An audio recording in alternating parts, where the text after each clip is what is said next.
Lekin hammaga bo'g'irsoq tayyorlash usulini aqlga mana xamirni o'zimiz tayyorlab bo'ldik. Ungacha biz nima qildik? 250 gramm sut, un qo'shdik, taxminan yarim kilo atrofida, 2 osh qoshiq shakar va 1 osh qoshiq droja и 1 osh qoshiq tuz ham qo'shdik. Mana ham tayyorlanish jarayonida kuzatib boring.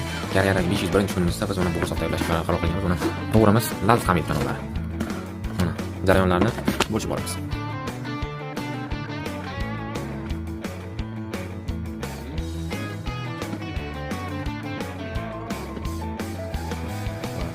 Nima qilyapmiz? Bo'g'irsoq qilyapmiz do'stlar. Bo'g'irsoq hozir narsalarni tayyorlaman.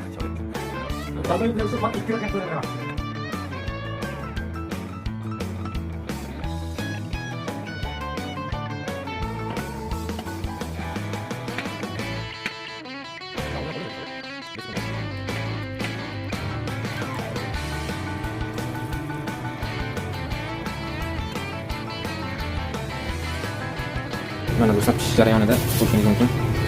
Bu oxirgi jarayon, uchinchi jarayon desak ham bo'ladi. Ya'ni 90 foiz pishishni aynan yo'lda xamir yoyilyapti. Mana shogirdlar yoyaptilar. Katta qilib kariyalik pishib turishimiz. Paketlab o'tmay ko'rasizlar. Katta bilan to'xtab beraveramiz. Chonandagilar bo'lsa. Dastlabki ham beraveramiz. Ko'rolmaslar ko'rib qo'ysin bunday sevgi olamda yo'q. Bunday sevgi olamda yo'q. Do'stlar, bizning bo'g'irsoqlarimiz tayyor bo'ldi.